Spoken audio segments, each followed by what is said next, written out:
নমস্কাৰ আপোনালোক সকলোকে মোৰ ইউটিউব চেনেল আসাম এক্সাম কৰ্ণাৰলৈ স্বাগতম জনাইছোঁ। আজি গুৱাহাটী ইউনিভাৰ্চিটিৰ যি B.Ed কমন এণ্ট্ৰেন্স টেষ্ট আছে 2024 বৰ্ষৰ তাৰ অনলাইন এপ্লিকেশ্যনৰ বিষয়ে জনাম। তাৰ বাবে আপোনালোকে গুগলত চাৰ্চ কৰিব অনলাইন জিঅ' বুলি। অনলাইন জিঅ' বুলি চাৰ্চ কৰাৰ পিছতে যিটো ৱেবছাইট পাব তাতে ক্লিক কৰিব। আপোনালোকে এই প্ৰচেছটো মোবাইল বা লেপটপত যিকোনোতে কৰিব পাৰিব, গতিকে প্ৰথমৰ পৰা শেষলৈকে ভিডিঅ'টো চাব বুলি আশা ৰাখিছোঁ। অনলাইন জিঅ'ত ক্লিক কৰাৰ পিছতে আপোনালোকৰ সন্মুখত এনেকৈ এখন পেজ আহিব। আপোনালোকে দেখিব ইয়াত আপোনালোকে PG এণ্ট্ৰেন্সৰো পাব। ইতিমধ্যে আমাৰ PG এণ্ট্ৰেন্সৰ যি অনলাইন এপ্লিকেশ্যন প্ৰচেছ আছে ভিডিঅ' দিয়া হৈছে। আপোনালোকে নাই চোৱা যদি ডেছক্ৰিপশ্যনত লিংক দি দিম, আপোনালোকে সেই ভিডিঅ'টো চাব পাৰিব।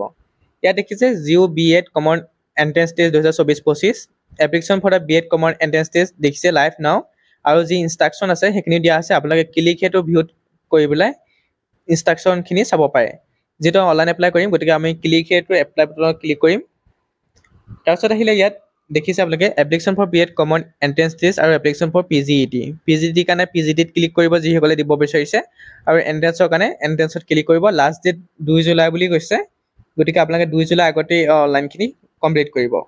ক্লিক here বটনত ক্লিক কৰা মাত্ৰকে দেখিছে এণ্টাৰ ইউৰ 10 ডিজিট মোবাইল নম্বৰ, অৰ্থাৎ আপোনাৰ মোবাইল নম্বৰটো দিব লাগিব যদি নতুন একাউণ্ট খুলিছে। Enter your date of birth, যিটো আপোনালোকৰ মেট্ৰিকৰ চাৰ্টিফিকেট বা বাৰ্থ চাৰ্টিফিকেটত আছে সেই ডেট অফ বাৰ্থটো দিব। যদি আগতে আপুনি লগ ইন কৰি ৰাখিছে তেতিয়াহ'লে আপোনালোকে যি এপ্লিকেশ্যন নম্বৰ আছে দি লগ ইন কৰিব পাৰে। গতিকে আপোনালোকে প্ৰথম মোবাইল নম্বৰটো দি তাৰপৰা ডেট অফ বাৰ্থটো দি পেলাই ষ্টাৰ্ট কৰিব। তাৰপিছত এনেকৈ আহিব আপোনালোকৰ সন্মুখলৈ গুৱাহাটী ইউনিভাৰ্চিটি দেখিছে জিঅ' B.Ed 2024 এপ্লিকেশ্যন ফৰ্ম। প্ৰথম আহিব আপোনাৰ ফাৰ্ষ্ট নেম, আপোনাৰ নামটো দিব, শুদ্ধকৈ পাব, ভুল নকৰিব, কাৰণ আপোনালোকৰ কাৰেকশ্যন আহে নাহে এইটো ক'ব নোৱাৰি। গতিকে যেতিয়া ফৰ্মখন ফিল আপ কৰিব শুদ্ধকৈ ফিল আপ কৰিব। ফাৰ্ষ্ট নেমটো দিব, মিডল নেম থাকিলে দিব পাৰে, লাষ্ট নেম আপোনাৰ উপাধি দিব। তাৰপৰা কেণ্ডিডেট ইমেইল ID, এটা ইমেইল ID দিব যাতে আপোনালোকৰ যি ইনফৰ্মেশ্যন আহে সেই ইমেইল ID যে আপোনালোকে পায়। ফাদাৰ্ছ নেম মাদাৰ্ছ নেম উল্লেখ কৰিব। পেৰেণ্ট মোবাইল নাম্বাৰ যদি আছে দিব পাৰে, নাথাকিলে নিজৰ মোবাইলটোকে দিব। পেৰেণ্ট ইমেইল কম্পালচৰি নহয়, ষ্টাৰ মাৰ্ক দিয়াব কম্পালচৰি হয়, গতিকে আপোনালোকে সেইবিলাক ফিল আপ কৰিব। জেণ্ডাৰ চিলেক্ট কৰিব, মেল ফিমেল যি হয় আপুনি চিলেক্ট কৰিব। কেটেগৰীটো চিলেক্ট কৰিব, unreserved OBC SC ST plain ST hills যি হয়। OBC হ'লে আপোনালোকে কাষ্ট চাৰ্টিফিকেট আপলোড কৰিব, আৰু যদি আনৰিজাৰ্ভ হয় আপোনালোকে চাৰ্টিফিকেট নিদিলেও হ'ব। যদি OBC হয় আপোনালোকৰ যিখন কাষ্ট চাৰ্টিফিকেট সেইখন দিলেও হ'ব। NCL ইয়াত প্ৰয়োজন নাই। চুজ ফাইল কৰিব, চুজ ফাইলত এনেকৈ ল'ব, তাৰপিছত কি কৰিব আপলোড বটনত ক্লিক কৰিব। OBC হ'লে, আনৰিজাৰ্ভ হ'লে দিব নালাগে। তাৰপিছত আহিলে কাষ্ট অপশ্যনেল, যদি আপোনালোকৰ OBC দিয়ে তেতিয়া কাষ্টটো দিব, কি কাষ্টৰ পৰা বিলং কৰে আপোনালোকে সেইটো দিব। মানে আপোনালোকৰ কিছুমান কাষ্ট আছে নহয়, যেনে আহোম চুতীয়া, যি কাষ্টটো হয় সেইটো আপোনালোকে উল্লেখ কৰিব। আনৰিজাৰ্ভ হ'লে দিব নালাগে। ৰিলিজন দিব, হিন্দু মুছলিম যি হয় হিন্দুজিম উল্লেখ কৰিব। তাৰপৰা নেশ্যনেলিটি ইণ্ডিয়া থাকিব, domicile Assam. Aadhaar number optional বুলি কৈছে, দিব পাৰে নিদিলেও নাই। Do you belong to the EWS category, আপুনি যদি EWS কেটেগৰীৰ পৰা বিলং কৰে য়েছ ক'ব, তেতিয়া আপুনি আপলোড EWS চাৰ্টিফিকেট দিব লাগিব। ZPG ফৰ্ম, অৰ্থাৎ আপোনালোকৰ PDF ফৰ্ম নহ'ব, ইয়াত আপোনালোকে ফটো হিচাপে দিব লাগিব। আপলোড বটনত ক্লিক কৰিব, নাথাকিলে ন বটনতে ৰাখিব। সেইখিনি দিয়াৰ পিছত আপোনালোকে ছেভ পাৰ্চনেল ডিটেইলছ কৰিব। তাৰপিছত আহিলে এড্ৰেছ ডিটেইলছ, কৰেছপণ্ডেঞ্চ এড্ৰেছ আৰু পাৰ্মানেণ্ট এড্ৰেছ। আপুনি ইয়াত প্ৰথম save if same as correspondent address, যদি আপোনাৰ যদি কৰেছপণ্ডেণ্ট এড্ৰেছখিনি ছেম হয় তেতিয়া পাৰ্মানেণ্ট এড্ৰেছটোত আপোনালোকে কি কৰিব ক্লিক কৰি দিব, কাৰণ দুটা ছেম হ'লে আপোনালোকৰ কি হ'ব ইয়াত ৰেড চিন বহি যাব। ধৰি লওক মই এটা আপোনালোকে দেখুৱাই দিছোঁ, এনেই কিবা দি দেখুৱাই দিছোঁ। এতিয়া আপোনালোকে চাব দেখিছে কৰেছপণ্ডেঞ্চ এড্ৰেছত যিটো দিছোঁ আপোনালোকৰ পাৰ্মানেণ্ট এড্ৰেছতো সেইটো বহি গৈছে। গতিকে আপোনালোকে যিখিনি কৰেছপণ্ডেঞ্চ এড্ৰেছ আছে তাত ফিল আপ কৰিব, আৰু পাৰ্মানেণ্ট এড্ৰেছ যদি ছেম হয় সেইখিনি পাৰ্মানেণ্ট এড্ৰেছ ছেম বুলি কৰিব, নহ'লে এইখিনি ফিল আপ কৰিব লাগিব। ইয়াত আপোনালোকে district, village, state, country, pin number আপুনি দিব। সেইখিনি দিয়াৰ পিছত ছেভ এড্ৰেছ কৰিব। প্ৰত্যেকবাৰ আপোনালোকে ছেভ এড্ৰেছ ছেভ কৰি যাব। তাৰপৰা আহিলে ইউনিক আইডেণ্টিটি ডিটেইলছ। ক্লাছ 10ৰ ৰোল নাম্বাৰটো আপোনালোকে উল্লেখ কৰিব। ক্লাছ 10ৰ যিখন মাৰ্কশ্বিট আছে তাত এটা চিৰিয়েল নাম্বাৰ থাকে, আপোনালোকে চুকত দেখিব, সেই চিৰিয়েল নাম্বাৰটো দিব লাগিব। ক্লাছ 12ৰ আপোনালোকে ৰোল নাম্বাৰটো দিব লাগিব, আৰু মাৰ্কশ্বিটতো তাৰ চিৰিয়েল নাম্বাৰ থাকে সেইখিনি দিব। তাৰপিছত কি কৰিব ছেভ ইউনিক আইডেণ্টিটি, এইখিনি ক্লিক কৰাৰ পিছত আহিলে previous qualification details. Previous qualification ডিটেইলছৰ ক্ষেত্ৰত আপুনি তিনিটাই দিব লাগিব, SLC, HS আৰু গ্ৰেজুৱেশ্যন। ইয়াত আপোনালোকে প্ৰথম দিব SLC, SLC ৰোল নম্বৰ দিব, ষ্টেটাছ কি পাছ কৰিলে পাছ বুলি দিব, ছাবজেক্ট কি লৈছিল দিব নালাগে, কিমান চনত পাছ কৰিছে দিব, মেক্সিমাম 600 দিব, অপটেন কিমান পাইছিলে দিব, পাৰ্চেণ্টেজটো অট'মেটিক ফিল আপ হ'ব পাৰে, যদি ফিল আপ নহয় নিজে পাৰ্চেণ্টেজটো উলিয়াই ল'ব, বৰ্ড ইউনিভাৰ্চিটি আপুনি কি কৰিব চেবা দিব। তাৰপিছত তেনেকৈ আপোনালোকৰ এছ ও তেনেকৈ দিব, এনেকৈ দি পেলাই সেইখিনি পূৰাব। তাৰপিছত আহিলে গ্ৰেজুৱেশ্যন তেনেকৈ দিব, আপোনালোকে তেনেকৈ সেইখিনি ফিল আপ কৰিব।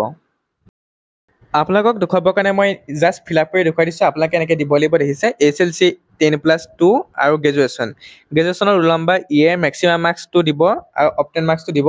ইয়াত আপোনালোকৰ মেক্সিমাম আৰু অপটেন মাৰ্কটো যিহেতু এপিএড বুলি দিয়া মাত্ৰকে আপোনালোকৰ নালাগে, যদি 2024 চনত আপুনি পাছ কৰিব বা পাছ কৰিছে বা পাছ কৰিলে কি কৰিব, পাছ কৰিব অৰ্থাৎ আমাৰ ৰিজাল্ট অহা নাই, তেতিয়া আপুনি কি কৰিব, ইয়াত মেক্সিমাম মাৰ্ক আৰু অপটেন মাৰ্ক নিদিলেও হ'ব।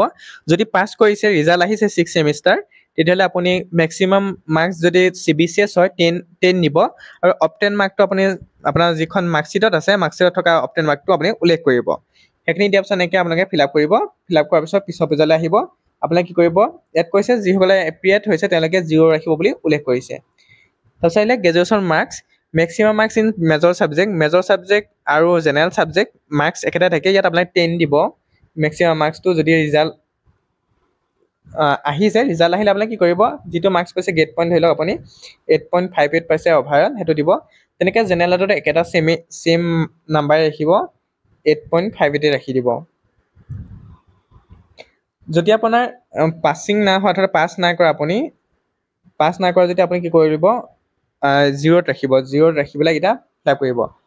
অৰ্থাৎ আপুনি ইয়াত যিটো মাৰ্কছ অফ 10 তাত 0 ৰাখি দিব, মেক্সিমাম মাৰ্কছটো 10 দিব আৰু যিকেইটা মাৰ্কছ অফ 10 আছে তাত 0 ৰাখিব, যদি আপোনাৰ ৰিজাল্ট এতিয়াও অহা নাই 6 ছেমিষ্টাৰ। তাৰপিছত কোৰ্চ এপ্লাইড ফৰ, ইয়াত BEd এইটো ছেভ কৰি দিব। এনেকৈ প্ৰত্যেকটো বস্তুৱে আপোনালোকে ছেভ কৰি যাব। দেখিছে প্ৰগ্ৰেম এপ্লাইড ফৰ এনেকৈ BEd বুলি আহিব লাগিব। চিলেক্ট এক্সাম চেণ্টাৰ, আপুনি ক'ত দিব, বঙাইগাঁও, বৰপেটা, বিশ্বনাথ চাৰিআলি, ধুবুৰী, ডিব্ৰুগড়, গোৱালপাৰা, গুৱাহাটী, যোৰহাট, লখিমপুৰ, মঙলদৈ, মৰিগাঁও, যি চেণ্টাৰ হয় আপোনাৰ ওচৰ দিব। মই দেখুৱাবৰ কাৰণে এইটো এনেকৈ আপোনালোকে এড দিব।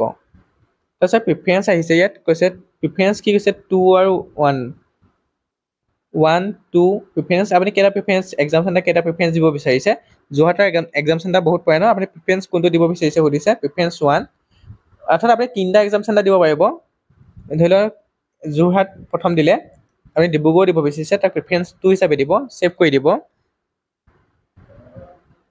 দেখিছে প্ৰিফাৰেঞ্চ 2, আৰু এটা আপুনি দিব পাৰে 3 নম্বৰ, ধৰি লওক মই আপোনাৰ গুৱাহাটী দি দিছোঁ, আপুনি এইটো 3 নম্বৰ বুলি দিব। প্ৰিফাৰেঞ্চ 3টা আপুনি চেণ্টাৰ দিব পাৰে, 1 2 3 যিকোনো এটা আপোনাৰ পৰীক্ষা হ'ব। তাৰপিছত আহিলে আপোনালোকৰ upload passport and photo, signature and other document.